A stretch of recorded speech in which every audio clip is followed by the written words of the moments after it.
एक बार भगवान विष्णु गरुड़ जी पर सवार होकर कैलाश पर्वत जा रहे थे। रास्ते में गरुड़ जी ने देखा कि एक ही दरवाजे पर दो बारातें खड़ी थी। मामला उनके समझ में नहीं आया। फिर क्या था, पूछ बैठे प्रभु को। गरुड़ जी बोले, प्रभु जी, ये कैसी अनोखी बात है कि विवाह के लिए कन्या एक और बारातें दो आई है। मेरी समझ में तो कुछ नहीं आ रहा है।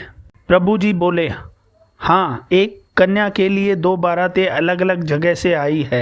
एक बारात पिता द्वारा पसंद किए गए लड़के की है। यह सुनकर गरुड़ जी बोले, आखिर विवाह किसके साथ होगा?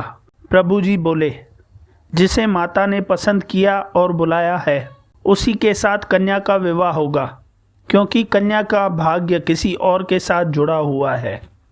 भगवान की बात सुनकर गरुड़ देव जी चुप हो गए और भगवान को वैकुंठ में पहुंचाकर कौतूहलवश पुनः उसी जगह आ गए जहां दोनों बारातें ठहरी थी।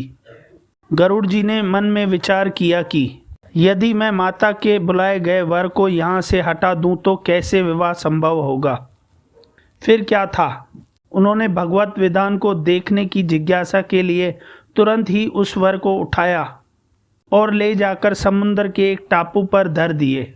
ऐसा कर गरुड़ जी थोड़ी देर के लिए ठहरे भी नहीं थे कि उनके मन में एक विचार दौड़ा कि मैं तो इस लड़के को यहाँ उठा लाया हूँ, परंतु यहाँ पर खाने पीने की कोई व्यवस्था नहीं है।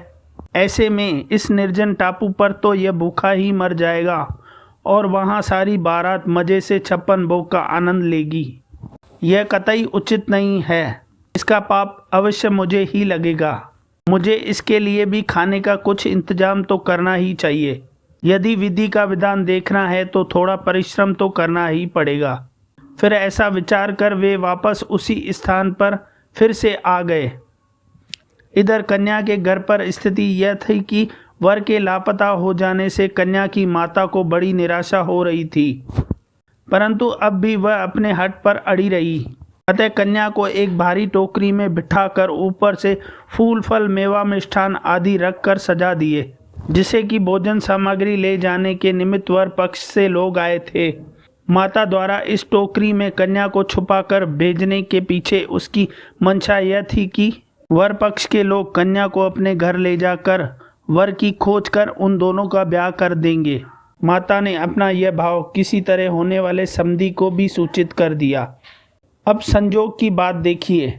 आंगन में रखी इस टोकरी को, जिसमें कन्या की माता ने विविध फल फूल मेवा मिष्ठान आदि से भरकर कन्या को छुपाया था, गरुड़ जी ने उसे भरा देख उठाया और ले उड़े। उस टोकरी को ले जाकर गरुड़ जी ने उस निर्जन टापू पर, जहां पहले से ही वर को उठा ले जाकर उन्होंने रखा था, वर के सामने रख दिया। इधर भूख के मारे व्याकुल हो रहे उस वर ने ज्यों ही अपने सामने भोज्य सामग्री से भरी टोकरी को देखा तो उसने टोकरी से जैसे ही खाने के लिए फल आदि निकालना शुरू किया तो देखा कि उसमें 16 श्रृंगार किए हुए एक युवती बैठी है, जिससे उसका विवाह होना था।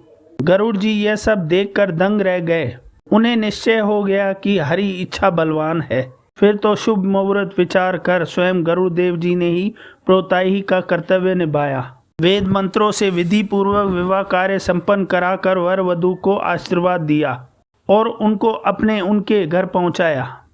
तत्पश्चात प्रभु के पास आकर सारा वृत्तांत निवेदन किए और प्रभु पर अधिकार समझकर झुंझलाकर बोले, प्रभु जी, आपने अच्छी लीला की, सारे विवाह के कार्य हमसे करवा दिए। भगवान विष्णु जी गरुड़ जी की बातों को सुनकर मंद मंद मुस्कुरा रहे थे। दोस्तों, ये वीडियो आपको कैसी लगी मुझे कमेंट करें। वीडियो को लाइक और चैनल को सब्सक्राइब करें। जय जय श्री हरि।